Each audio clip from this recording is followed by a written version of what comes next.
Hematinics. Hematinics are used in the formation of blood. హిమాటనిక్స్ ఎందుకు use చేస్తారంటే blood ఫార్మేషన్కి use చేస్తారు. ఎవరికైతే బ్లడ్ తక్కువ ఉంటుందో వాళ్ళకి మనం ఏమిస్తాం, హిమాటనిక్స్ ఇస్తాం. Haematinics are used for the treatment of anaemia. అనీమియాని ట్రీట్ చేయడానికి మనం ఏంటి, హిమాటనిక్స్ ఇస్తాం. అసలు అనీమియా అంటే ఏంటి? బాడీలో లో బ్లడ్ లెవెల్స్ ఉంటే దాన్ని మనం అనీమియా అంటాం. అంటే చాలా తక్కువ బ్లడ్ ఉంటే దాన్ని మనం ఏమంటాం, అనీమియా అని అంటాం. Okay, due to loss of blood or loss of RBC. RBC అంటే ఏంటి, రెడ్ బ్లడ్ సెల్స్. బ్లడ్ తక్కువ ఉండే కండిషన్ని మనం ఏమంటాం, అనీమియా అంటాం. So haematinics are used in the treatment of anaemia. Reasons behind anaemia. చాలా రీజన్స్ ఉంటాయి అనీమియా రావడానికి.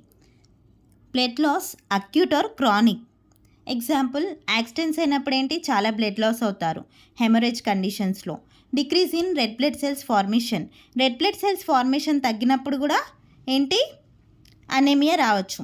Deficiency of essential factors such as iron, vitamin B12 and folic acid. Iron deficiency ఉన్నా, vitamin B12 deficiency ఉన్నా, లేదా folic acid deficiency ఉన్నా anaemia రావచ్చు. Vitamin B12ని మనం ఏమంటాం, సైనోకోబాలమిన్ ఆర్ కోబాలమిన్ అని అంటాం. విటమిన్ B9ని మనం ఏమంటాం, ఫోలిక్ యాసిడ్ అంటాం. Composition of blood. Red blood cells, white blood cells and platelets. Red blood cells ఏంటి, మన బాడీలో ఆక్సిజన్ని క్యారీ చేస్తాయి అన్ని పార్ట్స్కి. మన బాడీలో రెడ్ బ్లడ్ సెల్స్ ఏం చేస్తాయి, ఆక్సిజన్ క్యారీ చేసి అన్ని బాడీ పార్ట్స్కి సప్లై చేస్తాయి. ఓకే, వైట్ బ్లడ్ సెల్స్ ఏం చేస్తాయి, వైట్ బ్లడ్ సెల్స్ సోల్జర్ లాగా మన బాడీని ప్రొటెక్ట్ చేస్తాయి. ఏవైనా ఫారెన్ పార్టికల్స్ మన బాడీలోకి ఎంటర్ అవుతాయి, ఈ వైట్ బ్లడ్ సెల్స్ వాటితో ఫైట్ చేసి మన బాడీని ప్రొటెక్ట్ చేస్తాయి. వైట్ బ్లడ్ సెల్స్ ఏంటి, మన ఇమ్యూనిటీని కూడా పెంచుతాయి. Okay, white blood cells gives immunity to our body. Platelets. Platelets ఏం చేస్తాయి, బ్లడ్ క్లాటింగ్లో హెల్ప్ చేస్తాయి. ఇప్పుడు మీకు ఎక్కడైనా కట్ అయ్యి బ్లడ్ వస్తే ఆ బ్లడ్ కాసేపట్లో క్లాట్ అవుద్ది. సో ఆ క్లాటింగ్కి ప్లేట్లెట్స్ హెల్ప్ చేస్తాయి. Types of anaemia. ఐరన్ డెఫిషియన్సీని మనం అనీమియా అని అంటాం. విటమిన్ B12 డెఫిషియన్సీ ఉంటే pernicious anaemia. Vitamin B12 and folic acid deficiency ఉంటే మెగాలోబ్లాస్టిక్ అనీమియా అంటాం. Destruction of red blood cells, దాన్ని మనం హీమోలైటిక్ అనీమియా అని అంటాం. ఈ టైప్ ఆఫ్ క్వశ్చన్స్ చాలా అడుగుతూ ఉంటారు కాంపిటేటివ్ ఎగ్జామ్స్లో. ఓకే, పెర్నీషియస్ అనీమియా అంటే ఏంటి, deficiency of vitamin B12. Megaloblastic anaemia అంటే ఏంటి, deficiency of vitamin B12 and folic acid. Destruction of red blood cells అంటే ఏంటి, haemolytic anaemia. Deficiency of erythropoietin decreases the production of red blood cells. Erythropoietin అనేది hormone secreted by kidney. Kidney ఏంటి, erythropoietin హార్మోన్ని secrete చేస్తుంది. So ఈ erythropoietin deficiency ఉంటే bone marrow depression అవుద్ది. Okay, మీకు తెలుసు ఆల్రెడీ ఏంటి, బోన్ మ్యారోలోనే రెడ్ బ్లడ్ సెల్స్ ఫార్మేషన్ అవుద్ది. ఓకే, ఎరిథ్రోపాయిటిన్ డెఫిషియన్సీ ఉంటే రెడ్ బ్లడ్ సెల్స్ ప్రొడక్షన్ అనేది తగ్గుద్ది. Life span of RBC 120 days. Every 120 డేస్కి old red blood cells destroy అవుతాయి and new red blood cells form అవుతాయి. Formation and destruction of red blood cells takes place in 120 days. ఇప్పుడు essential haematinics గురించి నేర్చుకుందాం. Iron, cyanocobalamin and folic acid ఇవేంటి, హిమాటనిక్స్గా use చేస్తాం. Iron. Iron is an important essential body constituent. Total body iron is 2.5 to 5 grams. Iron is essential for haemoglobin production. Iron చాలా important haemoglobin ప్రొడక్షన్లో. Okay, RBC contain haemoglobin. హీమోగ్లోబిన్లో haem అంటే iron, globin అంటే protein.